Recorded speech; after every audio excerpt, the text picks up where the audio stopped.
Бүгінгі келу мақсатыңыз қандай? Капиталды қай бағытта жинаған дұрыс? Тез баю ғой, былай айтқанда. Тез байдыңыз. Тез баюдың мақсаты қандай? Сосын спокойно жүру. 1 миллион теңге пассивка табу арманың болса, жақсы. Тема бизнес. Бірақ одан ары қарай өсем десең, ол сен өте көп фокусыңды жейді. Қорқам қадалып қалам ба деген сияқты. Или атпай қалады, может жұмыс өтпей қалады. Ондай болды ғой онда. Болды, болды. Бүкіл үлкен проблема заключается, оның түбірі мынандайда. Бәрі бір жылда байғысы келеді. Мысалы 28 миллион теңгем күйіп кетші, жоқ болып кетті. Бізде қазір энергия бар, мүмкіндік бар, проекттер бар. Осы кезде стап капиталды жинап тастаңыз да. Содан кейін, пожалуйста, еркелеңізші.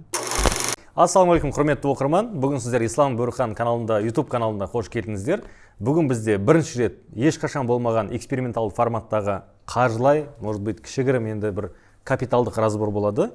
И мен бұл жерде бір ең басты айтып кеткім келетін нәрсе, мен баюдың монополисті емеспін. Қазір бізге қонақтар келіп отыр, оқырмандар келіп отыр. Сол мәселеде ортақ бір разбор өтуші адамға пайдалы бір, не дейміз анда, бір сараптау өткіземіз да. Сондықтан сараптауымыз қате болуы мүмкін, кейбір жері дұрыс емес болуы мүмкін. Сондықтан өздеріңізде пікірлеріңіз болса, комментарийда толықтырасыздар деп ойлаймын. Бүгін бізге қош келіп жатқан Ержан мырза. Қалайсыз, Ереке? Қош көрдік, ассалаумағалейкум барлықтарыңызға. Ереке, өзіңіз таныстырып өтсеңіз. Есімім Ержан болады. Алматы қаласында тұрып жатыр. Жалпы Жамбыл облысы Меркі аудандамыз. Сізде 5-ші лекте оқығанмын трансформацияда. 6-та оқыдым. 6-та оқығанмын. Тендер саласында айналысам, 2 жыл болды тендер саласында айналысқам. Сіз оқып жүрген кезде басқа салада жүргем. Таргетте жүрген, маркетингте жүргем. Қазір 2 жыл болды тек қана тендер саласында айналысамыз. Именно оның ішінде құрылыс саласы және де кішігірім обучение өткіземіз. Жақсы. Күшті. Бүгінгі келу мақсатыңыз қандай? Келу мақсат менде енді бірінші инвесторлармен сөйлесу, қалай келісім жүргізу. Енді қазіргі уақытта келісім шарт жүргізіп жатырмыз. Сол дұрыс па, дұрыс емес па деген сияқты. Екіншісі капитал. Яғни капиталды қай бағытта жинаған дұрыс. Мысалы енді өзім тендердан шыққым келеді да. Мысалы капитал жинағым келеді. Сол капитал қай бағытқа қарай дұрыс болады. Үшінші запрос бар, ол менде активный. Пассивный доход қай жақтан түсірген дұрысырақ болады. Мен ойлаймын, мынаны ойлаймын деген сияқты. Енді бірақ айтады ғой, не сіз білімсіз жасалған нәтижеден жемісін аз көресің, не ұзақ көресің деп. Сол сізден разборды алып, тезірек жеткіміз келеді. Керемет, өте күшті пайдалы болады деп ойлаймын. Айтып өтейін сразу, Ержан мырза осыдан 2023 жылы август, по-моему, тамыз айында, қыркүйек айында или октябрь, көктемде. Жоқ, көктем мүмкін емес. Ол мен балам толған кезде августта болған, ол мен сіздер есімде. Ол тамыз айында 6-шы потокта трансформацияны бітірген. Ол кезде таргетпен айналысатын, рекорд ақша тапқан. Одан кейін ол таргет өзі кішкентай ниша болғаннан кейін көбірек табыс табу үшін осындай тендер саласына көштіңіз. Мына разбор бұл заранее подготовленный структура емес. Қазір импровизация болады. Бұл кісіні 2 жылдан бері бізде оқып келіп, қайтадан сенің білдіргеніңіз мен үшін өте құнды. Қазір ойлаймын, енді сол сұрақтарыңызға байланысты жауап беріп өтеміз. Тағы айтатын нәрсе, қалай тағы да ескертіп айтамын, бұл чисто импровизация, әр нәрсе болуы мүмкін. Одан кейін көп адамдар бізде қараған кезде айтады да, типа көп моменттер болуы мүмкін. Біз чисто ақша, яғни денежный вопрос бойынша айтамыз. Бұл кісінің запросы баю, түсінген бойынша, көп ақша табу емес, именно баю, капиталды көтеру. Инвесторларға артық условия беріп қоймай, өзіңнің былайша пирогыңнан бөліп қоймай, өзіңе как можно больше кусок алып, оларға сәйкесінше беріп, қалғанын өзің байлығына жұмсау. Жақсы. Хорошо. Енді бірінші сұрақ. Тендерда осыған дейін қанша сделка жаптыңыз? 25 шақты жаптым. 25 шақты 2 жылда. Жылына 12 в среднем сонда. Жоқ, 1 жылда. 1 жылда жинадыңыз? 1 жылда. 2 жылда қанша жаптыңыз? Бірінші жылы 23 мен ортасында бастадым. Енді олар кішке ол жақта аз болып бір 10-15 шақты. Былтыр жақсы жаптық. Қанша жаптыңыз? Былтыр примерно бір 600 миллион. 2 жылда енді қанша вообще? 50, 70? 2 жылда сол 50-де ғой примерно. 50-де болады. Хорошо, жақсы. Средний чек қандай оның? Средний чек осы жыл жақсы шығып жатырмыз, 50 миллион ғой. Бір тендер 50 миллион. Бір договор. Сонда 25 договор 50 миллионнан? Жоқ, алдыңғы жылдар кішкентай болды. Биылғысы қанша? Биылғылар ең үлкен алған. Общий санасаңызшы, примерно бір айтсаңызшы. 10 миллиондық, 7 миллиондық, 15 миллиондық. 15 миллион делайықшы. 15 миллиондық 50 контракт жаптыңыз. 750 миллион оборот болды примерно. 2 жылдың көлемінде. Жақсы. Қанша адам болып жұмыс істейсіздер?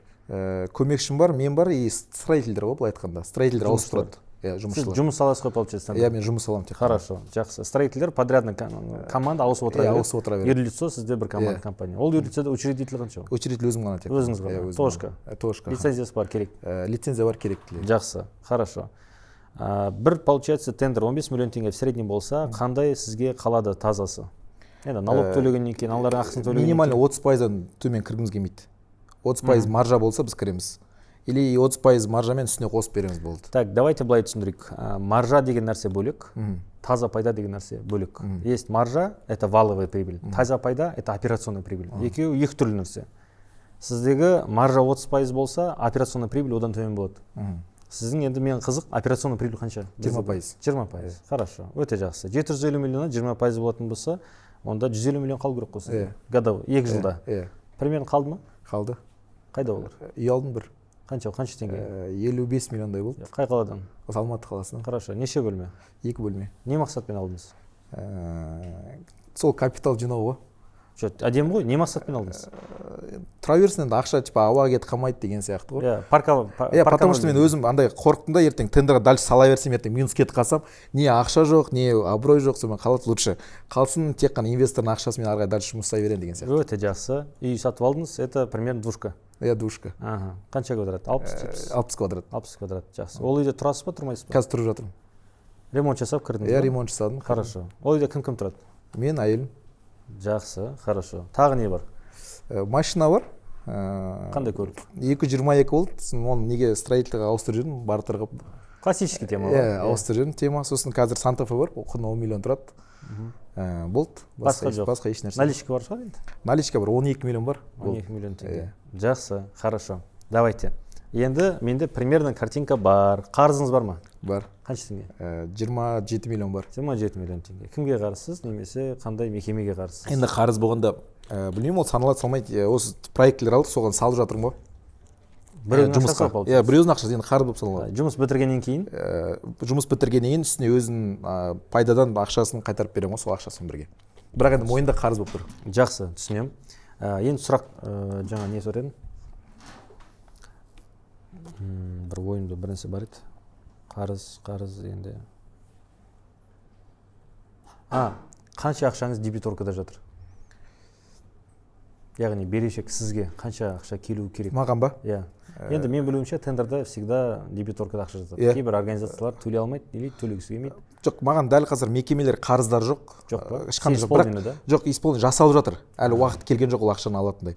Бірақ сол ақшаны полный алатын болсам, бір дәл қазір 140 миллиондай қайтарамын. Сізде ақшаңыз салып тастағансыз? Салып тастадым, аха.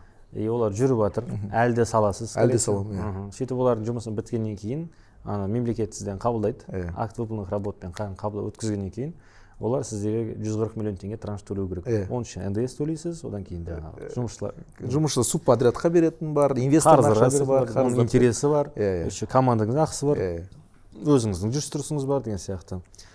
Жақсы, хорошо. Давайте, бірінші сұрақ қандай? Бірінші сұрақ, инвесторлармен дұрыс келісім-шарт жүргізу. Мен ойлаймын, кейде инвесторлармен жұмыс жасап жатырмыз, көп беріп қоям ба деп. Мысалы, біз былай жасаймыз, енді кішкене халяльный түр версия деп айтамын да, от чистой прибыль 30% беремін деп. Кейде болып қалады, мысалы, бір субподрядқа келсем да, все хорошо жасайтын болады, и олар сөзден секіреді да, маған ақша тауып бер дейді. Сол кезде инвестор барған кезде, ол чуть-чуть несін көтеріп жібереді андай. Долясын, типа мен кезінде 20% бен 20% алып жүрсем, типа көріп тұр, срочно керек екен, и 40% давай, если хочешь, давай, если не хочешь, керек емес атак деген сияқты. Сондай бірінші сол келісім шарт, и долгосрокқа қалай жұмыс жасаймын ол мен, и қалай рентабельность көрсете аламын оған деген сияқты. Бірінші вопрос ол болып тұр менде. Менде мынандай, Қазақстанда өкінішке орай халяльный нелер жоқ, финансовый инструменттер жоқ. Аз, қандай түрлер бар? Айтайын ба қандай түрлер? Адамға сену деген түр бар да. Бірақ адам примитивное создание, яғни ода төлемеуге бір шанс болса, скорее всего төлемейді ол. Сол сияқты финансовый, банковский структураларда адамға шанс бермейтіндей условиялар тастайды. Сондықтан инвестиция әлемінде, енді маған өте көп адамдар жазады, халяльный инвестиция, есеке, халяльный инвестиция. Адамның ниеті жақсы шығар деп ойлаймын. Бірақ артында көп жағдайда сделка өтірік болып шығады. Сондықтан мен халяльный условиямен келсем, бірақ келісім шарт не халяльный болып жазылады. Бірақ өзім үшін халяль екен білем ғой. Яғни мен одан не халяльный условия алып жатқан жоқпын, бүкіл нәрсенің қайқа кетіп жатқан білем. Мысалы, келісім шарт орындалды, соның ішінде не халяльный условия бар. Яғни ана сенен қарыз алған адам ол в проигрыше болу керек та, яғни сіз проигрышта боласыз. Инвестордың мақсатын орындау үшін. Неге инвестор ол үшін, неге инвестор үшін ол нәрсе маңызды? Инвестор ол нәрсе үшін бір жерін жыртып, қанын терін төгіп, сол ақшаны тапты, отбасының аузынан жырып сізге беріп жатыр. Егер сіз, не дай боқ, өзіңіздің еріншектіктің кесірінен, ақымақтықтың кесірінен, халатность дейді ғой, халатность деген немқұрайлықтың кесірінен, немесе білімсіздіктің кесірінен болатын болса, онда жауапкершілік сіздікі. 100% қайдан ақшасын қайтып бересіз. А ол халяліне болып келісті ғой. Халяліне болып келіссе не болады? Прибыль болмапты, ой, бұйырмапты. Ол әділетсіз деп ойлаймын да. Сол себепті егер адамның қателігінен, яғни болды біреудің материально веренное имущество бола ма, ол адам ақшасын сізге беріп жатыр ма, сіз адам беріп жатқан кезде оған адам егер жауапкершілік сезінбесе, ертең қайтару керекпін ғой деген жүрегіндегі анау ауыр жүк сезілмесе, ол ұйықтап бастайды, ол немқұрайлы ақшаны жарата бастайды, барып люксус мініп алады деген сияқты да, жүріп жүреді. Онымен көп адамдар жеке өзіне қолданады. Жеке, мынау бар ғой енді, адам бәрі сен психикаңды, подсознаниеңді алдай алмайсың да, ол бәрі еріне бастайды, ұйықтай бастайды. Ертең сен төлеуің бар екенін білесің, бірақ төлемесең еш нәрсе болмайтынын білетін болсаң, төлемей кетесің. Төлемей кету ықтималдығы жоғары болады. Яғни барлық адам ондай деп айтпаймын. Моральный, социальный ответственностьтер жоғарылары бар, бірақ көп жағдайда адамдар сені ұйықтата бастайды. Соңында өзің берген ақшаңды өзің сорлы сүмелек болып сұрап жүресің да. Сол себепті айтамын, халяльный условияларды қатты қарастырмай қойған жөн. Неге? Өйткені ол инвесторға әділетсіз. И нормальный инвестор айтады, бауырым, сен сәл өсіп кетсей дейді, короче. Ондай нәрсені кім сен бір лоқты таптың ба деген сияқты ғой енді жалпы. Сол себепті айтатыным, всегда оформляется договор бір залоговое имуществомен, бір какой-то бекітілген якорлармен. Ол залоговое имущество, мысалы, ол определенный суммада ма?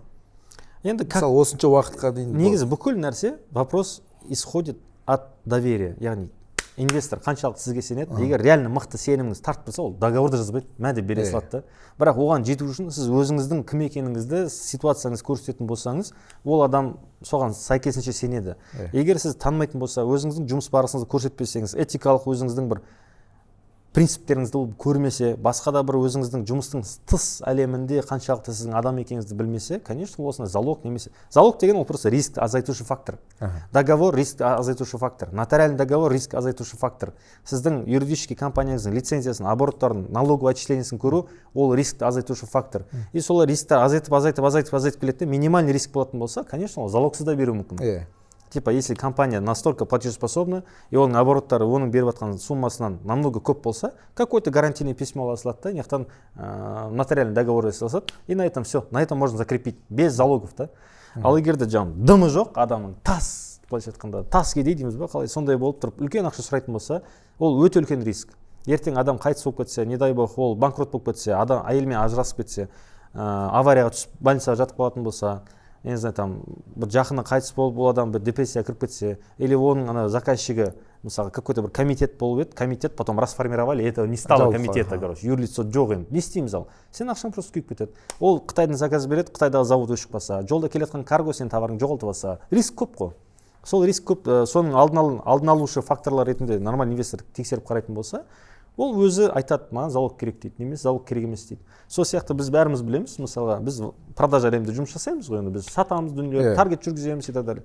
Сол сияқты это называется лидогенерация, болмаса воронка продаж. Инвестор деген сөз, это воронка для инвестиций, болмаса финансовая воронка дейді. Сіз всегда қалтаңызда список инвесторов жүреді.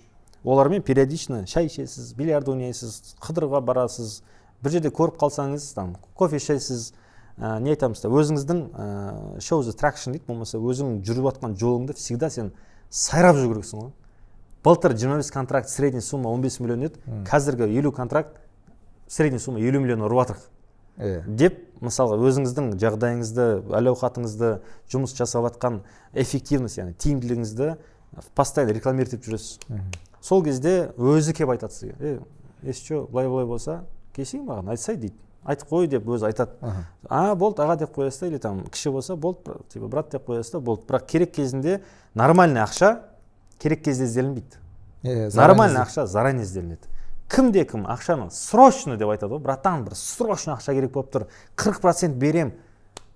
Арты өте жоғары ықтималдықпен қора болады. И ол инвесторның сезет чүкісі бар ғой, қаншадан маған келеді деген сияқты ғой. Енді мен де мысалы инвестициялық кездесу жасаймын, маған ертең кездесейік деген әңгіме болса мен келіспеймін. Неге? Сен кездесейік па, давай бір апта как минимум или 2 апта алдын уақытты бекітейік. Сен неңді жаңағы отчеттарыңды дайындап кел маған. Одан кейін сөйлесейік та, мен 2 апта 2 ай ойланамын мен. Сен зерттеймін, адамдардан сұраймын, кім деген сияқты, солай кетіп 2 аптадан 2 айдан кейін я или жоқ деп айтам, одан кейін тағы келісеміз, тағы бір ай өтеді, одан кейін барып мен могу передумать. Какой-то бір маған ұнамайтын әрекет болса, бір болады ғой, деген кезде искен кезде бір түрлі нәрсе шығып қала ма, сразу минус. Ол нормальный инвестор сөйтіп жұмыс жасайды деп ойлаймын. Сол секілді сізде бір инвесторға сену ол қателік. Постоянно воронка болады, и постоянно сіз найм, когда прекращается найм, никогда, когда продажи кончаются, никогда, когда заканчивается привлечение инвестиций, никогда. Всегда инвестиция тартумен айналысасыз. Бірақ ол инвестиция тартудың этаптары бар ма енді? Получается, братан, мінекей сделка, мінекей сумма, мынанша ақша керек деген әңгімені айту үшін, осындай разговорға келу үшін, о жақтан қойды айдап келесіз ғой. Если олай болмай ма, обратно осында залог, ана деген тегім айтып бастайсың. Түсіндіре алдың ба? Иә, түсіндім. И екіншіден, инвестормен жұмыс жасаудың мақсаты не? Оборотқа кішкене көбейту ғой, договорлар көбейту. Ол краткосрочный мақсат. Менікі тек қана краткосрочный. Жоқ. Негізгі мақсат. Негізгі мақсат па? Капитал ғой? Капиталдың мақсаты не? Капиталдың мақсаты кішкене не істеу ғой?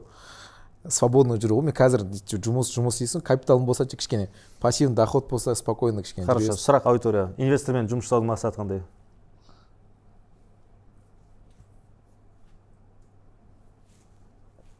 Давайте идея айтамыз. Бұл жерде 2 деген баға жоқ қой. Ұялмайсыздар? Рискке бармау?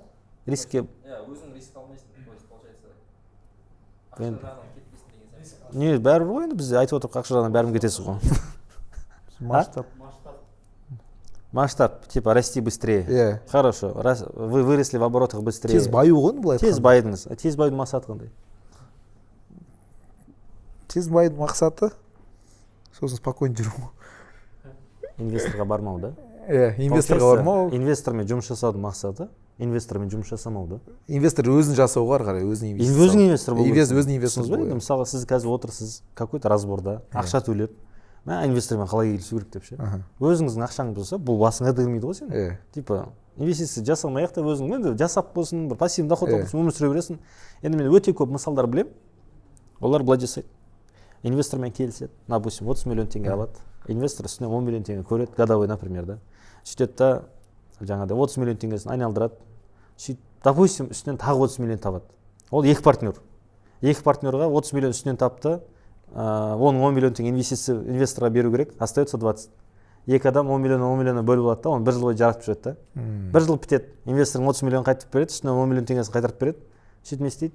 Брадан тағы 30 миллион берсе дейді да. Окей, вроде бы неплохо, жаман емес.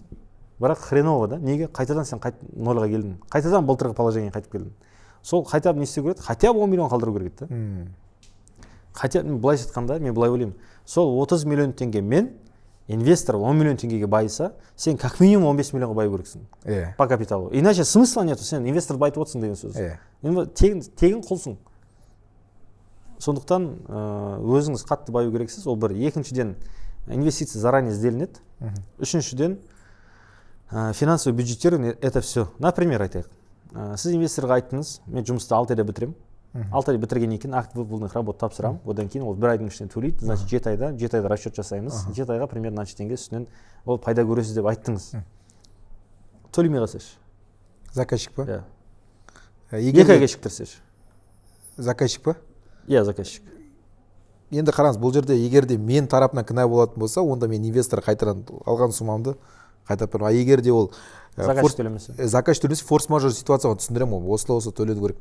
Бірақ егер сол төлемеудің себебі менің жұмыстың дұрыс жасамағандықтан, немесе жұмыс дұрыс жасамағандықтан болса, мен инвестор ақшасын қайтарып беремін өзіне. Ну, несін, яғни хотя бы өзінің суммасын. Рахметін айтып бересіз үшін. Өзінің суммасына. А егер де заказчик дейтін болса, форс-мажор түсіндіремін, ол 1 айда төлеу керек, егер 1 ай төлемесе, біз там сотқа жүгінеміз, дальше процесс кете береді деген. Инвесторға келесі жылы одан кейін ақша бергісі келе ма? Егер заказчик тармас етсе. Заказчик тармас етсе ма? Может, сол заказчик емес, маған беретін шығар. Мен басқа ол заказчик, значит, заказчиктің барлығы бір деген сөз ғой. Мысалға айтады. Мен заказчикті білмеймін. Заказчик АО деген бір АОшка или ТОшка білмеймін. И сіз келесіз тамайды, осындай АОшка бар. 140 миллионға заказ беріп жатыр. Маған 100 миллион берші. 40 миллион пайда қалады, соның үстінен допустим 15 миллион теңге беремін саған қосып деп келістіңіз. Мына күні ол ақша түсу керек, крайний мынандай дедіңіз. Крайний день келді. Крайний день оның настроениесі мынандай. Бүгін 115 миллион ақша аламын деп отыр. Настроениесі осындай. Уже келіншегімен ол уже Катарға саяхатқа жоспарлап тастаған уже ол. 15 миллион теңге, 3 миллион теңгесі қыдырып қайтамыз, 12 миллион теңгесі мен жаратамыз деген сияқты ой бар уже. Сөйтіп Ержан келеді, әңгіме айтады. Братан, ақша жоқ, короче. Неге деңіз? Алошка ұйықтатып отыр, короче дейді. Хорошо. Ол кіммен келісті? Алошкамен келісті ма? Дүмемен келісті. Сізбен келісті. Хорошо. Ол бір ай кешіктіріп ақшасын алды. Екінші рет бере ма? Білмеймін, енді адамға байланысты ғой. Негізі уже риск көбейіп кетті. Ода риск көбейді. Неге? Өйткені Ержан сөйледі. Ержанның сөзінде айырмашылық пайда болды. Келесі жолы Ержан сөйлейді. Значит, возможно. Мысалы мен отырған кезде неге форс-мажор неге көрсетсем, форс-мажор ситуация, егер де осындай кешіктірілуі мүмкін, кешіктіретін болса, сот арқылы там аламыз деген сияқты келістіріп, басында түсіндіремін, форс-мажор ситуация деп. Егер соған келіссең, давай кел. Басында айту керек. Басында айтам сразу. Егер де осыған келіссең, давай бол. Мысалға застройщиктер қалай жасайды? Айтады, біз сізге третий кварталда салып береміз дейді. Мысалы, третий квартал 30 сентябрьда бітеді, короче. Сентябрь қай күн бітетінін білмеймін, 30-мен бітеді, по-моему. 30 қыркүйекте бітеді дейді. 30 қыркүйекте сен кілт алмасаң не істейсің? Сен уже сайрай бастайсың. Сендер айттыңдар ғой, 3-ші кварталда, 3-ші квартал соңына дейін. Сөйтіп договорда көрсетіп тұрады. Застройщик вправе, с уведомлением 180 күнге кешіктіре алады. Яғни сондай мемлекеттік заң бар да, или өздерінің заңдары бар.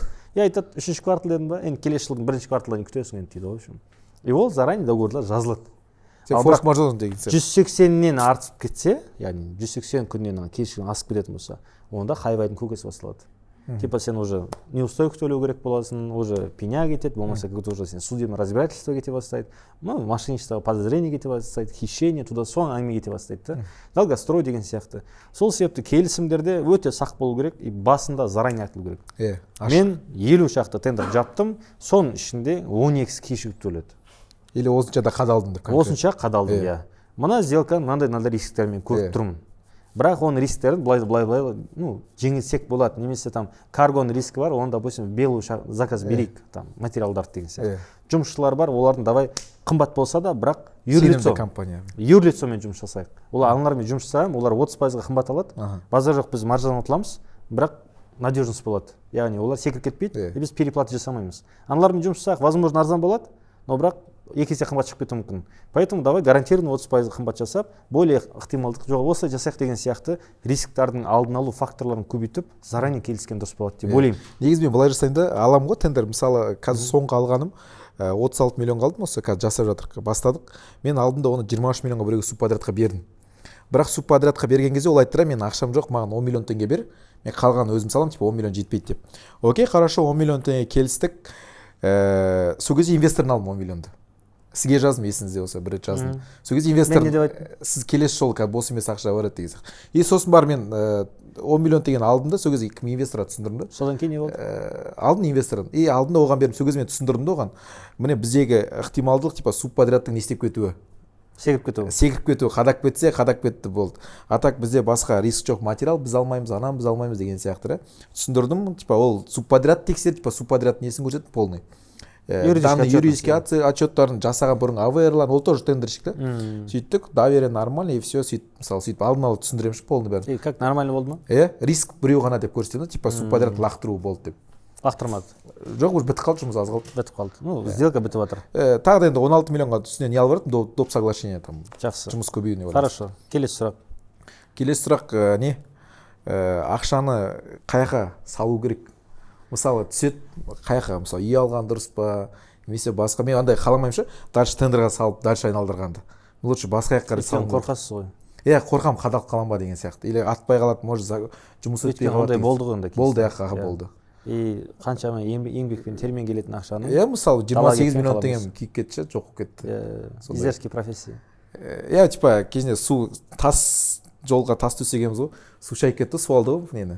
Себебі жақсы кезде шайып кетті суды. И тасқа құйған ақшамыз кетіп қалды, жоқ болды. Просто сондай болып тұрады. Рискқа қадалып түсім, риск болды да. Сонымен енді ойладым, сол лучше тапқан ақшаны жайлап капиталға жинай берген дұрыс қойдым деп. Сол қай капиталға дұрыс, мен ойладым даже помещение алып, сол арендаға беріп, содан пассивный қылам ба деп. Помещение деген нәрсе 500 миллионнан кейін басталады әңгіме. Сізде қазір 60-70 миллион теңгенің капиталы болып тұр ғой енді. Иә.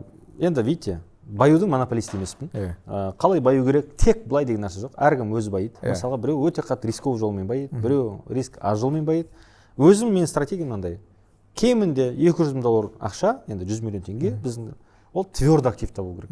Твердый активқа не жатқызамыз? Біріншісі недвижимость. Недвижимость 3 түрі болады. Біріншісі жер, екіншісі коммерциялық нысан, коммерческий объект, здание болуы мүмкін, мынандай коммерческий помещение болуы мүмкін. Үшіншісі жилой помещение, яғни не? Үй ғой, квартира. Иә, коммерческийдің порог входасы жоғары болады. Яғни көбірек ақша төлейсің, квадрат метр қымбат тұрады, немесе склад саласың, ол үлкен ақша. Соған сай көп ақша аласың. Соған сай пассивный көп ақша аласың, ай сайын түсіп тұрады. Рентабельность примерно одинаковый. Жер алсаң, жер деген сөз ақша бермейді, ақша сорады. И жер деген сол ақшаның салудың бірінші этапы. Келесі этап ақша алып келу үшін сен жерді өткізе алмайсың ғой арендаға. Өте арзанға өтеді. Өйткені ешқандай ода не жоқ қой, инфраструктура жүргізілген. Сол себепті оны көбірек ақша салу керек болады. Жер это как просто припарковал деньги, и жердің сделкалары көбінде ұзақ жүреді. Яғни кейбір сделкалар бар, аласың, бөліп сатасыңдар бар, ол кәсіпте уже целый. Ал инвестициялық проект ретінде жер алатын болсаң, кемінде 2 немесе 5 жылға күту керек. Бағасы өсу үшін, егер инвестициялық мақсатында. Ал үй салам деп жер алатын болсаң, енді ол бөлек әңгіме да. Екінші нәрсе, коммерциялық нысан. Коммерциялық нысанда өзінің бір золотой квадратуралары бар. Дальше, выше которого смысла нет, бір немесе ниже которого смысла нет. Немесе между бар. Мысалға, енді мен өзім гениймін деп санамаймын, но бірақ көп менің осылай талқылауым бойынша 60-90 квадратный метр помещения ликвидность аз. Ал біздің ақшамыз жететін ақшалар в основном сондай помещениялар. Яғни ол ақша 100 миллион теңге шығады, примерно бір коммерция. И ол яғни өтпейді. Неге? Кофейняға жетпейді, аптекаға үлкен. Андай, түсіңіз ба? Ни туда, ни сюда. Сосиска помещениялар, в общем, андай бір кіресің, ұзынан кетіп қалатын деген сияқты. Сол себепті 50 квадраттық, 40 квадраттық кофе с собой деген сияқты помещениялар какой-то бір нотариустарға, мини-аптекаларға, үйдің астында бір какой-то химчисткаға деген сияқты 50 квадраттық помещениялар әдемі деп ойлаймын. Олар тез сатылады бір, и арендасы да за квадрат метр қымбатқа өтеді, чем 300 квадраттық помещение қарағанда. Бірақ олардың квадрат метр қымбат, 50 квадраттың өзі де бір 80 миллионға бірақ тақайды. Ондай ақша жинау үшін өте үлкен уақыт керек болады. Сондықтан бізге тезірек оборачивать ету үшін ол ең удобный нәрсе жилой помещение, жилой квадратура алу. Менде қазір бір переговор жүріп жатыр ше, Халқыман больница бар ғой. Сол ақ жақ жағында, кішкене жоғары жағында бір коттедж бар да. Жалпы ата-анамды алдыртып жаттым ше Алматыға өзімен бірге. И ана квартира көшейін жетіп сыймаймыз ол үйге. Оны ойлап отырмын, типа арендаға берем, ай сайынға аренда түсіп тұрса, и ана үйді мен капитал қылып алсам. И жанында не бар? Общага бар ше, айына 1 миллион теңге не алып келеді минимально. Доход алып келіп тұрады. Хорошо, жақсы. Соны енді кеше сөйлесіп жатырмын 80-85 миллионға и рассрочка алуға болады ше. Келісіп тұрады, типа до конца года. Мен ойлаймын 80 миллион до конца года мен ойланбай таба аламын ғой деген сияқты да. И анау ай сайын 1 миллион әкеп тұрса, былай есептеймін там. И қараймын, типа ақша 12%-ға өседі, там жылдық былай есептеймін. Что-то нормально сияқты ма деп, мысалы, соған қарай қазір көшкім келіп жатыр ше. Өте жақсы предложение, но бірақ мен алмас едім. Неге? Түсіндіріп берейін. Біріншіден ол қаланың сырты. Екіншіден, егер общага бола ма, значит, қанша бөлме ол? Общага ма? Иә, 1 миллион алып келетін болса, кемінде 10 бөлме. 10 бөлме, иә. 10 бөлме. 10 бөлме дегеніміз 10 арендатор. 10 арендатордың ай сайын примерно 3 проблемадан болатын болса, 30-40 проблема келеді сізге. Дұрыс емес жерге бала сиіп кетеді, уақытында төлемейді, немесе жаңағыдай бір-бірімен ұрысып қалады. И байқасаңыздар, айтуға немножко қысыласың, бірақ сондай жерде өте көп криминал болады. Яғни зорлау, ұрлық, төбелес, ішіп келу, дұрыс емес адырға кіру деген сияқты, в общем, сондай бір қиын проблемалы отбасылардың келу, немесе адамдардың келу ықтималдығы өте жоғары. Оларды өзіңізбен бір территорияға салу деген сөз, мен өте үлкен риск ол. Не үшін риск деген кезде 1 миллион теңге пассивка табу арманың болса, жақсы, тема бизнес. Бірақ одан ары қарай өсем десең, ол сен өте көп фокусыңды жейді. Біріншіден толтыру, екіншіден тексеру, үшіншіден олардың ақшасын алып отыру, олардың разы болуына қамтамасыз ету деген әңгімелер ол жұмыста кәдімгі бөлекше. Былай неге салсаңшы, былай бюджетқа, ақшаға былай неге келтірсең? Қандай бюджет? Мысалы, солдай тура қаланың ішінде болса деген сияқты. Жоқ, біріншіден мен айтайын, жер үй алу дегеніміз не нәрсе? Жер үй алу дегеніміз пассив алуға. Сіздің капиталыңыз жоқ, бір грамм пассивный доходыңыз жоқ та, бүкіл ақшаңыз сіздің, яғни еңбекпен келіп жатыр да, и пассив үлкейіп кететін болса, значит сізге жаныңызда дополнительно бір кішігірім жарты ержан пайда болады да, который тоже тамақ жейді, тоже туалетке барады, тоже киім киеді, в общем оны обслуживать ету керек та, оны ол жуынады, ол оған крем алу керек, оған мыл алу керек та. Мен ондай пассивті алуды құптамаймын, ол байитын жол емес. Бақытты тұруға әсер ете ма? Мүмкін. Байисың ба? Не факт, жартылай. Бірақ ананың жүрегі тыныш тұрады дейсіз. Анаңның жүрегі. Маман айтатын ғой, мысалы наити алатын кезде де, балам үй алсын, мама айтамын да айына мен миллион теңге квартира төлей аламын деймін да. Жақсы. Жоқ, алшы. Сол кісінің жүрегі тыныш болды. Түсінемін. Мамаңыз бай ма? Мамаңыз бай ма? Шүкір, қатты емес енді, бай емес. Жақсы. Сіз байғыңыз келе ма? Иә. Бірақ енді баюдан бірінші анамның несін табу керек болып тұрады, жүрегі тынышталғанынша. Аты сол кісіні айтады, басты айтады. Анаңыздың жүрегі тыныш еместігі кімнің проблемасы? Жүрегі тыныш еместігі ма? Мен дұрыс қой, сондай ма? Енді ол кісі жүрегі неге тынышталмайды, потому что мен көріп тынышталмай жатыршы. Сен типа лучше алшы атам, жүрегім не істейді, типа енді әңгімесін түсінемін ше ол кісінің. Мен ойлаймын, енді бұл щепетильный тоже тема. Мамаңыз денсаулығы, иә? Бәрі нормально? Иә, нормально, шүкір. Аллаға шүкір. Анамыз, әкеміз өте үлкен манипуляторлар да.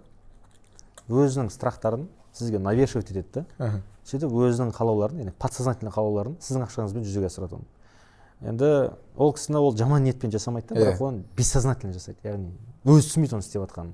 Түсінесіз ба? Ол кісіге, иә, мама, Құдай қаласа, сол күнге Алла жеткізсін. Құдай қаласа мен жерге алғым келеді, сіздерді көшіріп алғым келеді, немерелеріңіздің қолында, енді балаңыздың қолында немерелерді сүйіп өмір сүргеніңізді қалаймын. Қара шаңырақ қой. Сол үшін мен жұмыс істеп жатырмын. И реально сол үшін жұмыс істейсіз, бірақ алу мерзіміңіз бүгін болмайды да. Түсіндіре алдым ба? Енді қалай айтсам болады? Мысалы енді 80 миллионға сондай алу үшін капитал қаншамен қалай есептеледі? Кому как? В идеале 1%. 1%-на, иә? Иә.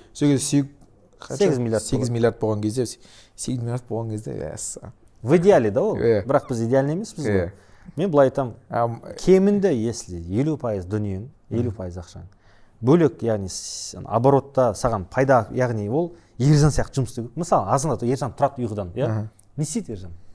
Завтрак ше. Андай ма? Сериал көремін, бүгін не үшін сериалға келдім, не үшін сериалсын көрейін деп жатырмын деп ойлана ма? Не істейді ол? Ой, немен тұрады? Телефон, WhatsApp көресің ғой. Не көресің? Ақша жетпей жатыр деген көресің. Ана WhatsAppта счет фактура жібер, оплата неққа жіберу керек. Материал ақша жетпей жатыр деп айтады. Деген әңгіме бүкіл күні бойы төбелес болып жатады. Бүкіл ойың қаяқтан ақша табу, қалай ақшаға әсер етеді, прибыль қалай өседі, ол прибыльді не істеймін, үйдегілерді қалай жұмсаймын деген нәрсемен күні бойы миың жұмыс істейді. Дәл сол сияқты капиталың, ол прикол, сіз түнде ұйықтайсыз ғой, түнде ұйықтамайды бұл. Капиталың жұмыс істейді да, ол демалыс сұрамайды, отпуск сұрамайды, ол грубо айтқанда қара нәсілді адам болып жұмыс істейді, кәдімгі бұрынғыда қол сияқты жұмыс істейді да. И ол ешқандай жалоб айтпайды, ол ауырмайды, пенсияға шықпайды. И ондай адам, получается, 50% сіздің капиталыңыз кемінде сізге қызмет етпесе, онда өзіңіздің жүгіңіз ауырлай береді. Ол жүкті кім төлейді? Сіз төлейсіз да, значит, сізге анау күнделікті WhatsApp-пен аны төлеу керек деген нәрсеге тағы бір строка қосылады да, тағы бір чат или тағы бір нәрсе қосылады, тағы ақша сұрайды да сізден. Сіз банкомат боласыз, андай ақша туасыз, короче. Егер ондай өмір өзіңді бір зыбың шығарып жіберетіндей өмір сізге ләззат алып келетін болса, онда жақсы стратегия. Ал егер жоқ, мен тиімді өмірге ұмтылғым келеді, менің яғни ержан сияқты клондарым көбейгенін қалаймын, олар 24 сағат 24-7 маған жұмыс жасағанын қалаймын, и олар маған настолько көп жұмыс істеп береді, что менің жұмысым оларға әсер етпейтіндей болғанын қалаймын десеңіз, онда бүгін ержан потреблять етуді шектейді. Потреблять ету дегеніміз не? Жеу, короче, бір адам бар, дүниеге келеді, ішсем, жесем, уайым асқазан, кайфовать етсем деген әңгімені ойлайтын адам, ол потребитель, ол созидатель емес, ол капитал туралы ойнамайды. Ол тек үлкен үйім болса, дерске ремонт болса, үйде бешбармақ алып келсем, қонақ шақырсам, олар мен үйің күшті деп айтса. Енді видите, бұған да неге альтернатива келеді? Заслужить ету керек та? Мысалы енді бұған да келіп ойлайсың, мысалы, сөйтіп жасадың, бірақ енді былай ойлап қарасаң, ақшаны да тоже бақыттан іздеп кетемін ба деп ойлайсың, мысалы. Бақытты ақшаны іздеймін деп ойлайсың. Онда әңгіме ету үшін давайте бүйтейік, хотя 300 миллион теңге табайық. 300 миллион капитал болсын. Сөйтіп сондай сұрақ қойып бастайсыз ше. Просто андай әңгімеде қалтаңда көк тиын болмай, бақыт ақшада емес деген әңгіме айту үшін сен хотя бы ақшаң болу керек деп ойлаймын. Ол ақша болу үшін сезілетіндей болу керек. Сезілетін ақша бір 100 миллионда ол тек бір гаражда тұрған, паркингте тұрған ақша болады. Ол ешқандай доход алып келмейді әлі пока. Алып келеді ол. Сезілмейді да табысыңа. Там үйдегі максимум продуктын төлейсің деген сияқты да. Ол онда жаратуға болмайды да. и 200 миллионнан кейін более-менее бүйтіп келе бастайды, 300 миллионнан кейін сезіледі. Яғни 300 миллион капиталдан кейін ешқалай да жұмыс істемей Қазақстанда нормально өмір сүруге болады. 300 миллион капиталдан. 300 миллион капиталмен, иә. Келесі жылда ескіп. Яғни шиковать етпейсің, Ага. бірақ шүкір деп өмір сүруге жетеді. Типа бренд кимейсің, бизнес класспен ұшпайсың, кредитің болмайды, дым істемейсің, бірақ үйіңде береке болады. 300 миллион капиталмен. Деп ойлаймын. Енді мен расчетым бойынша, средний инвесторский доходтар есептейтін болса, сондай примерно. Бірақ өспейсің, сол деңгейде қаласың. Алматы болсын, Астана болсын, любой қала болсын, Қазақстанда. Шетелде білмеймін. А енді сол капиталды қаяқтан жинаған дұрыс болды 300 миллионға? Бизнестен тек қана. Тек бизнес өзінде ме? Жоқ, не только бизнес. Енді мысалы қара, сізде 55 миллиондық үй бар да. Ол допустим қазір ремонттан кейін қанша өсті? 60. Допустим 60. 5 миллион теңге әкеліп берді. Оны сатасың да қайтып айналдырасың. Уже бір емес, екі үй аласың. Екі негізі 2 комнаталы квартира алу кеңес бермеймін. Инвестиционный выгодный районнан 2 үй аласың. Ол 2 үй 60 миллион теңге болады, келесі жылы 80 болады, немесе 85 болады. Чисто квартираға дейсіз ғой. Жоқ, если говорить только про квартиры. Есть другие методы. Мысалы менің жағдайым қайсысына сіз совет беретін едіңіз? Мен айтатыным, твердый актив дедім ғой, твердый актив үй, бірінші жилой недвижимостьқа келдік қой, ол жер, коммерциялық нысан, жилой нысан, ол адам тұратын үй. Осы бірінші вариант. Екінші вариант кәдімгі алтын. Алтынның көбі шатастырады, 585 емес. Смысл жоқ 585. Тек 3 девятки. 3 девятки, по-моему, Қазақстанда қазір сатуға запрет қойып сатуға, что-то такое, короче. Ну, алсаңыз жақсы деп ойлаймын, бірақ қазір цена на пике стоит. Келесі конвертируемая валюта дейді, ол жаңағы международный акциялардың компанияның акциясы емес, иә? Ол ETF-калар болмаса фондтардың акциялары. Фондтардың акциясында кемінде 30 компания болу керек. Неге 30 компания? Рисктарды жеңілдетеді. Вот осы 3 түрлі актив түрі, мен ойлаймын, ең твердый актив түрі. Мысалы тауып жатсың, мысалы тендермен параллельно айналыса беріп, и мысалы біреу сияқты мысалы Wildbergsқа болсын, Каспиға болсын, анда болсын, инвестиция жаса, өзіңнің оборотын алып, өзіңнің пайдаңды алып, сояққа салу қалай болады? Өте жақсы болады, бірақ ол ақшаны салу үшін кемінде сізде 100 миллион твердый активта болу керек. Бірінші, по-любому твердый актив, бірінші дискі бәрібір. Неге? Жаңып кетсе ше, 28 миллион сияқты. Риск аз, иә. Сен шашың ағарып кетеді ғой. Сен көтере алмайсың ғой пәтерені. 100 миллион болсыншы, хотя бы миллионнан түкіріп отқан. Уже ана 10 миллион теңгелік келесі сделкалары саған ауыр тимейді да. Яғни сен бере аласың ақшаны, почему ты готов к этой сделке. Сен 100 миллиондық нең бар, майың бар да. Мынаяқтан бір кішігірім берсең, қатты қиналмайсың. Бірақ өзің бір 30-40 миллион ақшаң бар, мынаяқтан там анаяққа салатын болсаң, ол ауыр деп ойлаймын да. Мысалы, соңғы бір жылда в среднем қазіргі расчет бойынша бір жылда мен 150 миллион теңгеме осындай Қытаймен товар алып сатуға байланысты ақша салдым. И 200 миллионда мен жер үйлерге салдым. Үйлерге салдым вообще. И енді мен қазір алтын алайын десем қымбат, алтын түскен күтем. Бірақ тағы да уже неге Қытайға салуға мен уже қорқам. Все, мен капиталдың проценттік үлесі, яғни болды, пикқа жетті. Қандай қазір маған мықты компания келмесін, мен бермеймін. Мен енді внутренний өндіріске бөлуім мүмкін. Яғни бір Қазақстанның ішінде бір теплица салуға, агро өнімдерге деген сияқты сондайға салу мүмкін да, өйткені ол неге Қытайдың несіне юаньна тәуелсіз. Ертең Қытаймен мысалға США-ның арасындағы келіссөздердің қалай бітетінін білмейміз. Поштамен қосып, ары қарай ол қалай істейтінін білмеймін да, уже риск ол. Түсініңіз ба, мен 100% ақшамды ойға сала алмаймын. Хотя жақсы табыс беруі мүмкін да. Үйлер мысалға ол сияқты жақсы табыс бермеуі мүмкін, бірақ более безопасный. Енді мен мақсатым қандай? Ең көп табыс табу ма? Әлде долгосрочный перспективада өзімді дәулетті көру ма? Ұзақ уақытта. Бірақ бір жылдық табысты жертвовать етесің да, ради стабильности. Бірақ әрине қасындағы біреулер ақшаны орып ататып, ойбай, сухой доход деген сияқты, бірақ 10 жылдық перспективаны қарайтын болсақ, 10 жыл бойы жүре алмайды да. Өйткені оның нишасын конкуренттер келеді. Оның поставщигі уже өзінің күшін сезгеннен кейін бағасын көтере бастайды. Мендегі уайым дәл қазір сол болып жүр ғой. Қандай? Ұзақ уақытқа басқаға шығып кетті. Қазір мен жасаватым. Мен біреу басатын, біреу шығады, басып сайылады да менің компаниямда или басқа. Ақшамен кірсе, там серьезно демпинг төлей алатын біреу кіріп кетсе, болды, мен демаламай қаламын да. Еленсе біреу менің нишам, өзімнің нишам бар определенный. Сол жақта бір производство ашып жіберсе, болды да. Мен кислород жауып тастайды. Бұл жерде мынандай нәрсе бар. Риск беруші Алла Тағала. Әрине. Даже сондай жағдайда мен сіз ақша кете аласыз деп ойлаймын. просто енді біз дайын болу керекпіз деп ойлаймын. И жаңа не айтып едім, бүкіл үлкен проблема заключается, енді оның түбірі мынандайда, бәрі бір жылда байығысы келеді да. Сол үшін не істейді? Өтірік та. Ол өтірік, бір жылда байып кетесің. Саласаш трейдингпен скоро анау биткоин ұшып кетеді дейді ғой. Ол ұшып кетсе де ұшып кетеді, бірақ сен баймайсың точно. Сондықтан стратегия бола ма, кемінде 5-10 жылға алыңыз. Мен мысалға осы жылға, одан кейін мысалға сіз тендер көресіз да, деп кетесіз мысалға ше там. Мысалға мен айтатыным x2-дан артық өсу опасно. По оборотам. Мысалға сіз өткен жылы салған ақшаңнан ма? По оборотам вообще. Бір жыл бойы қанша оборот жасадыңыз да? Мысалға өткен жылы сіз 12 тендер жасадыңыз, средний 15 миллион теңгемен 180 миллион жаптыңыз да. Биыл 400 миллионнан асып кету уже риск та. Неге? Шпагат отырып кетесің. Ол ақшаны игере алмайсың, ол ақшаны төлейтін бір даже налоговый уже специальный режимге келмейді. Одан кейін оны бітіретін бригаданың саны көбею керек болады. Ол уже там закуп целый команда керек болады, ну тексеретін команда. Ол жоқ та, инфраструктура дайын емес, сен ол ақшаны былайша айтқанда игеріп қорытып шығара алмайсың өз компанияңнан. Значит, не болады? Құсасың, құсқаннан кейін там налог төлейсің, штраф төлейсің и так далее, көп болып кетеді. Поэтому асығып өсудің қажеті жоқ. Стабильно, спокойно. Без перегревов, без нагрузок. Өйткені нагрузка болатын болса, 1 жыл шабасын, 2 жыл шабасын, 3-ші жылы жерің шығады. А бірақ спокойно келе жатқан адам 3-ші жылы спокойно бейіп жанына қарап, қалайсың деп қойып кете береді машинасымен.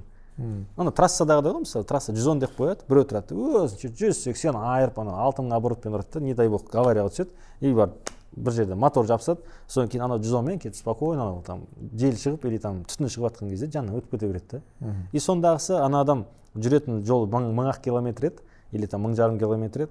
И сондағысы ана бір 3 сағат экономдаймын деп, сонша расход жасайды да, тиімсіздіктің кесірінен. И ұтылады да. Мысалы, мен сол енді қараңыз, ұзақ жүрміз ғой енді, біздің бәріміз жаспыз ғой мысалы. Сіз жасыңыз 25-те, мына средний жас 30-ға келмегендер, и сіздер мысалға бәріміз, мен де 30-ға келмегенмін, әлі Құдай қаласа, енді как минимум 70-80-ге өмір сүремін деген өзім ниетім бар, үмітім бар, Аллаға үміт етемін. И 10 жылдан кейін өліп қалатын план жоқ. Поэтому давайте долгосрочный капитал қарастыру үшін қазірден бастап фундаментті дұрыс салу керек та. Мысалы, үй салатын кезде де сіздер фундаментті тяп-ляп салып, ертең дәу зәлім үй салмайсыз ғой. Дәл сол тема ғой. Енді осы ұзақ уақытқа инвестиция қалай алған жақсы? Инвестор мысалы, мен ойлаймын да, мысалы қазір тендерға біз уже 30 миллионнан жоғары қатысып жатырмыз, 30 миллион төмен уже қарамаймын да, кірмеймін да. 30 миллионнан там 80 миллион, 70 миллион, 100 миллион теңгеге. Енді ойлаймын да, кейде может 500 миллион теңгеге бір тендер алып, бір инвестиция тартқан дұрыс бола ма да, бір инвестормен жұмыс жасаған. Типа 10 тендер алып, каждый инвестормен жұмыс жасай бергеннен қарағанда, типа 10 звонок болады ша ана жақтан. Ана жақтан типа бір адаммен жұмыс жасаған. Немесе сол 50 миллиондықтан 10 тендер алған дұрыс болады. Әрине, жақсы ой айтып жатсыз. Негізі мен ойлаймын, екі, мысалы, инвестиция салғанның өзінде де екі нишаны артық кірмей қойған дұрыс деп ойлаймын. До нескольких миллионов долларов. Яғни мен не жақта бармын, и не жақта бармын, и не жақта бармын, мына жақта бармын дегенше екі ниша аласың, ұқсас нишалар. Мен чисто бір ниша. Жоқ, түсініп тұрмын. Сол сияқты екі инвестор болса, немесе 3 инвестор болса, одан артық смысл жоқ деп ойлаймын. Мелкий-мелкий сәл покрупнее алып алып, олардан әрқайсысынан бөлек-бөлек договорлар жасап, солай келіскен дұрысырақ деп ойлаймын. Екі инвестормен. Екі инвестор, біреу емес. Өйткені біреу көшіп кетуі мүмкін елден, әртүрлі ғой енді. Сол сияқты екі-үшеу болған жақсы деп ойлаймын, біреуден көп болған жақсы. Одан кейін айтар едім. Одан кейін әр сделкаға өзіңіздің прибыль бойынша план қоясыз, ол прибыльдан бірінші нәрсе не? Капиталға қанша теңге отырғызамын деген план ғой, түсіңіз ба? Сол неден пайдадан алып па? Иә. Егер ондай план болмаса, обратно инвестор байиды, сіз баймайсыз. Тағы түсіндіріп жүріңіз, тереңірек. Енді мысалы 30 миллион теңге сделкасы. 30 миллион объемы. Оған, допустим, сіз 15 миллион теңге инвестиция привлекать еттіңіз. Жұмысын жасадыңыз. Анау кетті, расходын төледі, сонда бір 7 миллион теңге қалды делік. 7 миллион теңгенің ішінде 3 миллион теңге инвестор, 4 миллион теңге сіздікі, допустим. 4 миллион теңгенің 2 миллион теңгесіне мен капиталға отырғызамын деген план болу керек та. Ол кішкене кез келген капиталға ба? Иә, капиталға отырғыз дегеніміз, любая вещь, которую можно продать, бірақ которая растет в цене. 2 миллионға бұндай бар ма екен? Жоқ, мәселе доллар алсаңыз ол капиталға отырады. Мәселе жаратылмайды. Ол ақша сіздің бұл өмірде сізге келді ғой, иә. Сіз таптыңыз ғой, еңбекпен, Алланың қалауымен таптыңыз ғой. Бірақ бұл өмірде ол ақшаны сіз жаратпайсыз. Мысалы білесің, мен сізде оқып жатқанда квартира алдым ғой. Сатып жібердім ғой, оборотқа ақша керек. Сондай болып жатыр да, қайтадан алам, сатып жібере саламын, алам, сатып жібере саламын. Өте жақсы. Ол нормально ма? Өте жақсы. Неге? Главное үстінде маржасын қойсаңыз болды. Алам сатам да оборотқа салып атым қайтадан. Обороттан прибыль алып келесіз, қайтадан сатып аласыз. Қайтадан сатып аламын. Өте жақсы. Прям белиссимо. Мен соны тоқтатқым келіп жүр, керек емес сияқты, бұл қайта Өте жақсы. сатып жүре беремін. Мен ойлаймын өте жақсы. Машина алдым мысалы, қымбат қалдым, бірақ арзанға сатып жібердім ше. Ол проблема. Машина всегда сондай. 95% случайда машина деген капиталдың соры.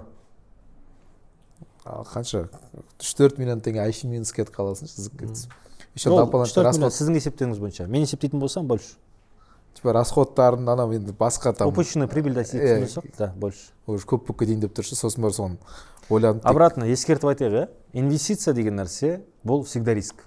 Рисксіз инвестиция деген әңгіме өтірік. Ол сөз болмайды, короче. Сен ақша салдың ба, значит ақшадан айырылып қалуы мүмкін. Яғни ол нәрсе сенің ойлағандай дүние ақша пайда бермеуі мүмкін. Сондықтан инвестиция жасаңыздар деп мен айтпаймын. Тек жоғалтуға дайын ақшаларыңызды инвестиция жасаған дұрыс. Енді бір соңғысы бар. Бағана 100 миллион теңге капитал дедіңіз ғой. Соны примерно сіз бере аласыз ба? Айына примерно қанша алып келіп тұра алады, алып келу керек деген сияқты. Может сол 100 миллион теңге капитал дұрыс қолдана ма, қолданбай ма деген сияқты. Если недвижка болса, айна ол рыночный показатель 1% береді. Жылына? Айына? Айына 1%. Жылына 10? Жылына 12. Типа 100 миллион теңге айсы кезде? Сложный процентпен сәл 14-15-ке жеткізуге болады. Ол қалай? Бірінші айда 1% беріп қояды ғой. Ол ақша не істейсіз? Жаратасың ба? Қате. Мен де андай кішкентай сумма келсе жаратып жібереміз бе? Қайта жинау проблема ше менде. Оның қалай айтсам болады? Қоян сияқты или қой сияқты ғой.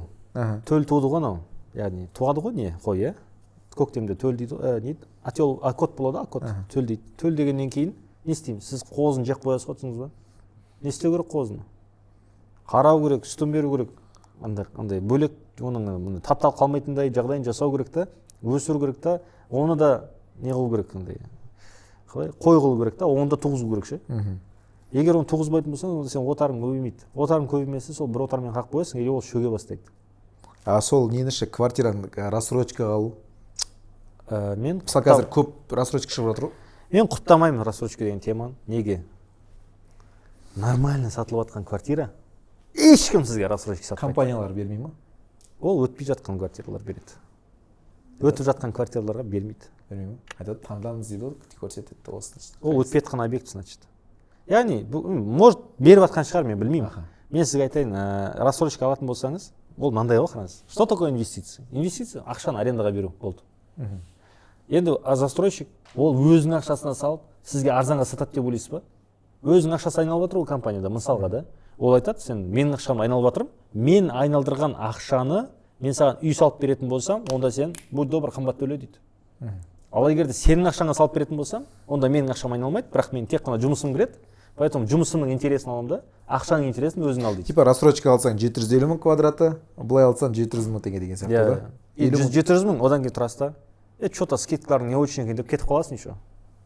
Сөйтіп айтады, жоқ анау-мынау, ақша керек қой оларға, сөйтіп не істей бастайды саған. Бастықпен сөйлесем, сөйлес, потом жауабын айтасың дейсің. Сөйтіп ол тұрады, жауап береді, андай сізге 680 мыңнан болды дейді. Жауап бермейсің. Одан кейін тұрады, Ержан, вы подумали, сіз ойландыңыз ба, 680 деген жаңа баға, мен білмеймін, ана жаққа бардым, аналар маған 650 мыңнан беріп жатыр. Бірақ білмеймін, сендер 650 мыңнан берсіңдер, екеуін алайын дейсіз. Ол тұрады, мен тағы басқымен сөйлейін, сізге вам одобрили дейді, короче. Тағы алмайсың, короче. Білмеймін, қазір рынокты қарадым, доллар вообще құлап жатыр, 630 мыңнан беріңдер дейсіз. В общем, ұзақ қан ішіп келісіп, соңында төртеу аламын деп, біреуін алып кетесің ғой. Который ақ түскен ақшаны неме эмоция емес, былай ұзақ сақтап асықпай саудаластыңыз ғой да? Неге? Өйткені сол какой-то 50-60 мың, 70 мың теңге сіздің рентабельностіңізді 15-20% өсіреді годовой. Ал бізге ең басты показатель қандай? Рентабельность. Сол рентабельность құлататын показатель ол себестоимость құлату. Себестоимость құлату үшін кэшпен ба? Кэшпен кіру керек та. Мен солай жасаймын. Сол кезде біреулер айтуы мүмкін, ислам жоқ, сен өткенше ол ақшаңа сен 10 ипотека алып аласың ғой деп. Мен де бір айтуы мүмкін, давай сен 10 ипотека ал, ай сайын соның арендаға өткіз, соны өткізіп жүре бер. 15 жылдан кейін 10 квартираң болады. Стандартный әңгіме, типа өз-өзін жауып тұрады там квартира. Гениялар олар, ақылдылар. Банк оларды байтып жібереді да, олар ешнәрсе істемейді просто. Мықты олар. Үйренду керек олардан. Ипотекаға өткізем деген әңгіме, короче, ол байтпайды ол. Ол пенсияға дайындалатын адамдардың әңгімесі. 1 миллион долларға жеткізе ма білмеймін. Олар байит бір ғана случайда.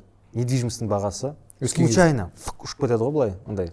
Бір какой-то, бір пенсияны сбережениен үйге төлеуге болады деді, мысалы, сондай бір хуктар, енді бір приемчиктер болады, экономический, сондай приемчиктер болса ғана секрет ол. И то временно потом откатить етеді ол бәрібір. Сол кезде байит. А так аренда ол өзін покрывать етеді, инфляцияны покрывать етеді. Үстіне бір 5% беретін шығар енді, реальном значении. Болды, на этом все. Енді осыдан түсінген примерно дальше айналдыра беріп, типа квартираға сала бер деп тұрсыз ғой. Квартира немесе золото, немесе жаңағы конвертируемая валюта, яғни. Ал енді осыдан, мысалы, ертең отбасым десе мен өз үйіме сыймаймын ғой. Типа квартираға шығып кетіп, балаларды айналдыра беру керек па? Мамаңыз нешеде? 20-де. Папаңыз нешеде? Жоқ, папа жоқ. Қарындастарым бар. Мамама былтыр шығарып алдым, жұмысын мектеп мұғалім жасаған. Қазір не істейді? Үйде ары бер. Айлық төлейсіз мамаңызға? Иә, төлеймін. Енді 250-300 мың беріп тұрамын былай. Мен бұл жағынан кеңесші бола аламын деп ойламаймын. Бірақ жеке пікірмен бөлісе аламын деп ойлаймын, иә. Бұны кеңес деп қабылдамаңыз. Иә, мен пікірім деп қабылдаңыз. 50 жасар келіншек, яғни әйел ғой енді. Ол өзін асырауға толық қабілеті жетеді деп ойлаймын. Бір. Екіншіден, сакрализация родителей деген бар, яғни ата-ананы слишком қасиетті қылып жіберу да. Ол адам өзінің проблемасы бар, өзінің өмірі бар, өзі пока өмір сүре алады. Екіншіден, сіздің жасыңыз 25-те. 25 жасымда ата-анамды, сестренкаларымды асыраймын деген нәрсе сіздің беліңізге көтере алмайтын жүк болып отырады. Сіз әлі отбасыңызды қамтамасыз еткен жоқсыз. Мысалы, отбасы қамтамасыз етеміз, ертең бір балаңыз туылады. Няня шақырасыз. Қай бөлмеде қарайды ол? Енді анамды тастап кетпеймін ғой. Жоқ, мен сізге тастап кетіп жатқан жоқпын ғой. Ұмтылыңыз соған. Ұмтыл дегеніміз жағдайыңды ретте. Сол енді ұмтылуға квартира пока жалдаған дұрыс па, немесе сол 3 немесе 4 бөлме сатып алған дұрыс па? 3-4 бөлмелі теңгені сатып алу үшін. Иә. Қанша теңге капитал болу керек? 80 миллион. 80 миллион болсын, енді 50%-ын сверху қойыңыз, сонда 160-180 миллион теңге сізге капитал керек та, минимум. Минимум да ол.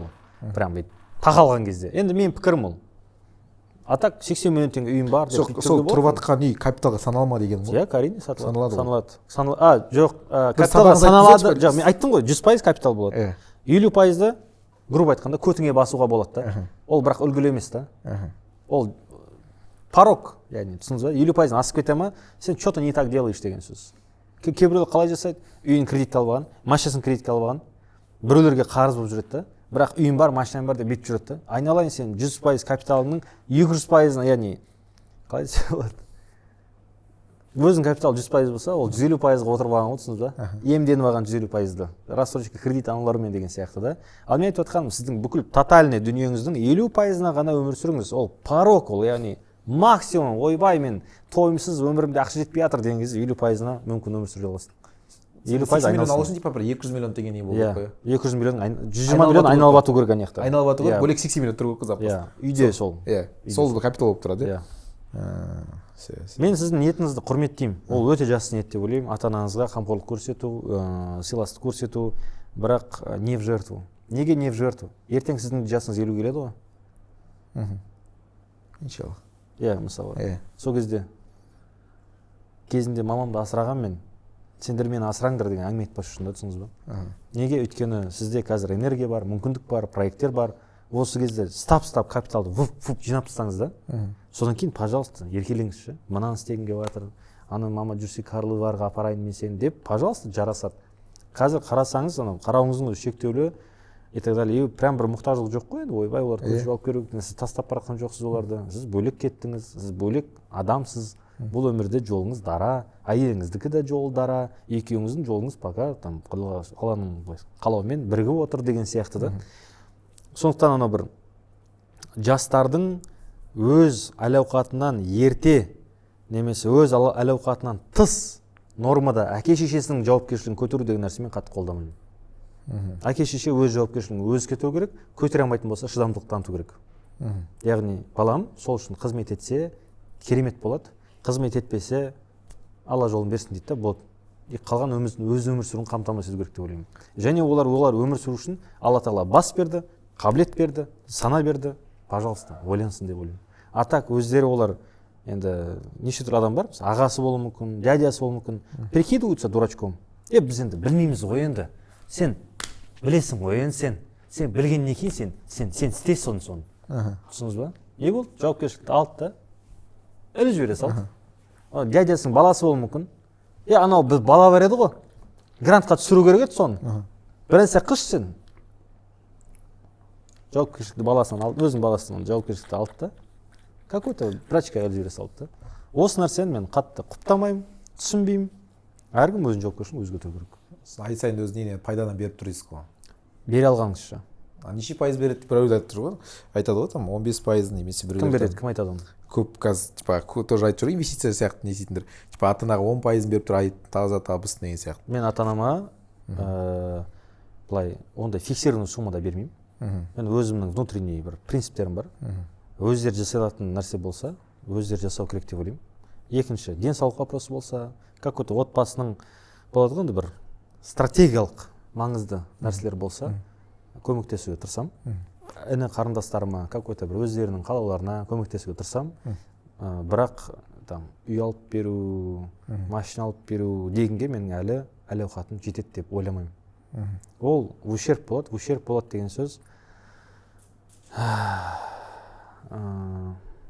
Сіздің қазіргі еңбегіңіздің ертеңгі 5 жыл, 10 жыл, 20 жылдан кейінгі өміріңізге ықпалы жоқ болады. Сонда сен бүгінгі жұмыс жасағаның ертеңгі деп демалатының шүкір ететіндей дәрежеңе жеткізбейді. Онда бүгін не үшін жұмыс істеп жатсың деген сөз ғой. Туалетке барып нормально жұмыс жасау үшін ба? Сол ондай слив қой былайша айтқанда. Одан кейін мысалға үйге көлік алып беру деген тема. Көлік алып бердім. Олар енді әл-ауқаты көбінде қиын ғой әкешілерде, біздің темада жүргенде. Көлік асырау керек қой, штраф төлеу керек, шина алып беру керек, запчастьін төлеу керек, амортизаторын ауыстыру керек, ол көлікті жуу керек. Не бар, полига алу керек та оны. Кім төлейді оны? Мен төлейсің. Сен төлейсің. Значит, бір расход жасап, тағы бір банкомат болатын не ашасың да. Сондықтан мен айтатыным сізді, көмектесіңіз. Ол көмек дегеніміз не? 0-ден 100% қамтамасыз ету емес, Какой-то өздері де ықпалын, еңбегін жасайды, сіз де ықпалыңызды жасайсыз, сол арқылы олардың да әл-ауқаты жеңілдейді деген сияқты. И көмектесіңіз, не в ущерб, яғни өзің қиналмайтындай болу керек. Егер өзің қиналып, обратно, мен ойлаймын, біз сол ата-анамыздың моделін қайталап кетеміз. Олар да ата-анасы үшін, бауыр үшін, деп былай жүгіріп жүрді да. Ол кезде ресурстар шектеулі болды. Бұндай ақпарат ашық болған жоқ, интернет болған жоқ, мүмкіндіктер шектеулі болды да. Олар сол кезде реально қамтамасыз етуге, сол выживать етуге көмектесті деп ойлаймын. Ал қазіргі таңда бүкіл нәрсе ашық. Егер де там түсінесіз ғой, үйде тамақ болып жатқан жоқса, әрине көмектесесің. Бірақ там элементы роскоши, которые вы себе не можете позволить, и им тоже не можете позволить. Мен жеке пікірім, олай үйдегі біздің ата-анамыздың в основном айтатыны маған акция алып бер демейді ғой сізге. Жер алып бер демейді. Ол айтады, машина алып бер, үй ал дейді да. Оның бәрі пассив та. Оның бәрін ертең асырау керек. Оны кім асырайды оны? Сіз асырайсыз. Машина пассивқа жатпайды? Пассивқа жатады? Пассивқа жатады. Андай ғой. Твердый, конченый пассив қой. Ана кәдімгі суға тас лақтырған кезде қалай батады ол? Дәл солай бататын пассив қой. Бірақ доход вообще алып келмейді дейсіз ғой, да? Мусор ғой, 20 жылдан кейін мусор ғой. Дұрыс қой енді. Қазір 20 жылдық машинаны қарайық та. Алғың келе ма? 2005 жылғы машина ғой. Енді біреулер алғысы келетін шығар. Бірақ андай ғой, мен 2005 жылғы машина алдым деп сен өзіңді бүйтіп көкірегің тұрмайсың ғой. Енді әртүрлі адам бар. Жалпы ойлаймын, 20 жылдық машиналар олар алуға ұмтылатын машиналар емес деп. Неге? Өйткені Европада 5 жылдан кейін машина утилизацияға кетеді да. Гарантияда 5 жылға беріледі ғой. 5 жылдан кейін болды уже. Не болса да мен білмеймін, жауап бермеймін. Болатын нәрсе болады деп уже заводта сөйтіп айтады да. Өйткені 5 жыл жүріп береді, әңгіме жоқ. Ары қарай енді өздерің көріп аласыңдар ғой, жөндеп аласыңдар ғой дейді да, тайса салады. Айшықында заводтың өзі 5 жылдан кейін босалады. Мысалы, үлкен компаниялар алады. Мына жерде машина алады. Машина алғаннан кейін олар былай жасайды, амортизация 5 жылға қояды. Мысалға, қандай машиналар бар? Көреміз ғой енді. Мысалы, бір RAV4 бар дейікші. RAV4 алады. Серый желтый номерлармен жүреді. Ол бір компанияда тұрады. Ол компания не істейді? Ананың бухгалтерский отчет бойынша 5 жылдық амортизация қояды. Мысалға 20 миллион теңге сатылды ма? RAV4 сондай тұрады ғой. Примерно. 20 миллион теңге алды. 20 миллион теңгені 5 жылдық 12 ай бар. 12 айды көбейтесіз, 60 айға бөліп тастайды. 60 айға бөлетін болсақ, айына 330 миллион теңгеден шығады. Сонда ай сайын расходқа, бухгалтерский расходқа амортизация 330 мың теңгеден қояды. Жинап отырады бөлек счетқа. И келесі 5 жылдан кейін ол машинаны компанияның құны, компанияға сол машинаның құны 0 теңге. Сөйтіп ол аукционмен сатып жібере салады. 1 теңге төлей ма адам, компания в прибыли, потому что ол уже амортизацияға тығып тастаған. Сөйтіп оны өзінің сотруднигіне сатып жібереді. Сотруднигі оны, допустим, ол кез келген мебельде, любой нәрседе болу керек қой негізі. Любой амортизация істелу керек. Яғни айтқан нәрсе көп болды. Давайте резюмеге келтіретін болсақ, мырза, инвестордың келісудегі бір өзіңіздің воронкаңызды қалыптастырасыз, срочный деген аймен қысқартасыз, заранее келісімдер жасайсыз, одан кейін халяльный емес методтармен нормально жұмыс істей үйренесіз, бірақ сөз ара келісімде, қалай джентльменский договор дейді ғой, соларда халяльный условияларды айтсаңыз болады. Ол екі. Үшіншіден не бар еді жаңағы? Рыночные условия, примерно айына оның доходы 30% деп прибыльден деп айтсаңыз да болады, но в целом любой инвестор үлкен сумма беретін болса, үлкен сумма дегеніміз 20-30 миллионнан көп ақшалар айтатын болса, онда в среднем айына 2,5%-ке содан басталады. До 5. 5%-дан артық кете ма, сіз ұтыласыз уже. Общий суммадан да? Жоқ, общий сумманың үстінен қосылатын пайызы ай сайын 2,5% болса, жақсы. 3% жақсы. 4% уже былай. 5% это уже все. Вы проигрываете чуть-чуть. Ну, не сильно, но проигрываете деген сөз. Ал көп бизнестер бар, даже 5% бере алмайды да. Ол не то, что инвесторға, хозяин 5% бере алмайды. Ол айтады, кейбір 5% инвестормен алады, ол дүниеңді бересің, короче. Анау былтыр жинаған дүниеңді мына инвестордың қалтасына бересің.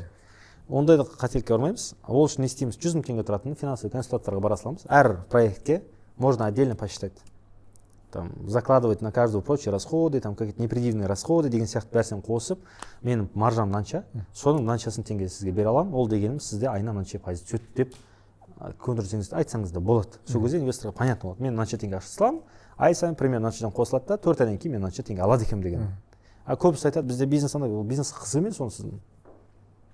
Айтады, Ержан нормальный, толковый чувак, он умеет делать дела, у него есть финансист, у него все налоговое, все чисто, можно поработать дейді да болды. Сұрақ бар ма? Сұрақ жоқ, әдемі болды, бәрі күшті болды. Ойдағы жауапты алдық. Короче, актив өсірмейміз, сізде бәрі пассив өсірмейміз, үйіңіз пассив, машинаңыз пассив сізде, басқа дым жоқ та. Енді сіз қазір тағы үй жүре алам деп жатсыз да, ол да пассив та. Значит, не болады? Үйіңізде как будто новый пассив деген сөз, новый бір балаң пайда болады, короче, который папа деген сияқты. Жоқ, енді менде қазір бірінші очередь не жинамаймын ба, капитал жинамаймын ба, да? Қазір капитал жинайсыз, который пайда алып келеді. Пайда көп алып келмеуі де мүмкін, бірақ главное сақтап қалу керек. Өз бағасы сақтап, капитал. Риск аз болу керек. Капитал любой уақытта сатып жібере алатын да? Капитал любой уақытта сатып жіберетіндей, и ол мақсаты одан келген пайданы үстінен 1 теңгесін тиіспейсіз.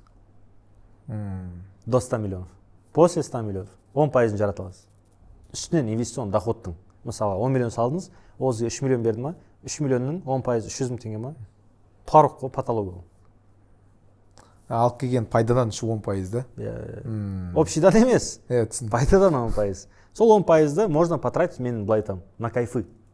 На кайфы деген түсінесіз ғой, өзіңізге рұқсат етпейсіз ғой, мысалы бір дерзкий стейк жеуге, или там не болмайды, бизнес-классқа апгрейд жасауға, бір ништяковый киім алуға, да, мысалға. Рұқсат етпейсіз, 300 мыңға можно. Бар келіншегіме айтасың, давай жүр, косметика алып берейін саған, уходовый деген сияқты. Что-то в этом роде. Мамаңызға да, мама бар, күшті бір көйлек алшымен деп берсеңіз болады. Жарасат, әдемі. Заслужили. А остальные 2 миллион 700 қайтадан кетеді неге? А 10 миллион, айттым ғой, не деп айттым? Ол ақшаны бұл өмірде жаратпайсыз. Өзі айнала береді. Өзі айналады да, ол бір тауық сияқты ғой, который туа береді да, и ол тауықты өлтіріп тастайтын болсаңыз, ертең жұмыртқа болмайды. Сондықтан ол тауықты максимально күтім жасаймыз оған, яғни нормально жем береміз, қорғаймыз оны, климатический условиясын дайындаймыз, ол солай болады. Все болды, әдемі болды, примерно өзім картинкам бар. Жақсы келе жатсыз деп ойлаймын. Ең главный нәрсе, үлкен тендерларға асықпау керек. Это не хороший темп, лучше средний тендер ұстайсыз да, сонымен бірақ циклды бұзбай жұмыс жасау деп ойлаймын. Сәл-сәл көтеріп, сәл-сәл көтеріп. Обучение тоқтату керек, тоқтату кете беру обучение. Өзіңізді қараңыз, егер прибыль жақсы беріп жатса, онда айналысасыз, егер бермей жатса, айналыспайсыз. Но в целом мен всегда за обучение, мен всегда обучениеларды қолдаймын. Беруде де, өтуде де. Неге? Өйткені ол жақсы кэшфлоу. Жақсы кэшфлоу дейміз, ай сайын пайда беріп тұрады да. Ал ана проект мысалы 6 ай жүру мүмкін, 7 ай жүру мүмкін, и 1 теңге өрмейді да. А оның ақшасын жарата беруге бола ма? Қайсын? Обучениенің ақшасын. Есте сақтаймыз. Любой ақша түседі, ол ақшаны да сбережение жасаймыз. Ол ақшаны да какой-то бөлшегін жасаймыз. Сол ақша мысалға сіз бүйтіп, допустим, обучениеден 3 миллион теңге түсті, 3 миллион теңгесінен 1 миллион теңгесі жинап қойдыңыз, 1 миллион теңге отбасыңызға жараттыңыз да, 1 миллион теңге қалды. Оны оборотқа салам дедіңіз да, бөлек жинап жатсыз. Сол жинап жатқан ақшаны сіз, допустим, 200 мың теңге келіншегіңізге бердіңіз. Там, мә, қыдыр деп ше. Келіншегіңізде сол 200 мың теңге доход түсе ма, оның 40-50 мың теңгесін жинау керек қотсыңыз. Любой бір қалтадан екінші қалтаға ақша түсе ма, ақша жинала береді. Ертең балаңыз өседі, балаңызға мә деп 5 мың теңге карманды расходқа ақша бересіз ба, ол 1000 теңгесін жинайды. Үйде сондай бір жинаудан өліп қалған адамдар болса, сіздер спокойно боисыздар. Ал егер жаратқыштар болса, онда маңырайсыздар. Все болды, керемет. Все. Әдемі. Сонда. Бізге қонаққа келген Ержан мырзаға рахмет. Ержан мырза ашылғаныңызға, енді бұл көп адам ерлігі жете бермейді бұл нәрсеге. Пайдалы болды деген ойдамын. Өте. Көрермендерге пайдалы болса лайк қойсыңыздар, лайк басыңыздар, каналға тіркеліңіздер и өз пікірлеріңізді, өз саналы пікірлеріңізді Ержан мырзаға жаныңыз ашып немесе өзіңіз ситуацияңызға байланысты тоже бөліссеңіздер болады. Жақсылықта кездескенше. Рахмет. Күшті болды. Берекесін берсін. Рахмет.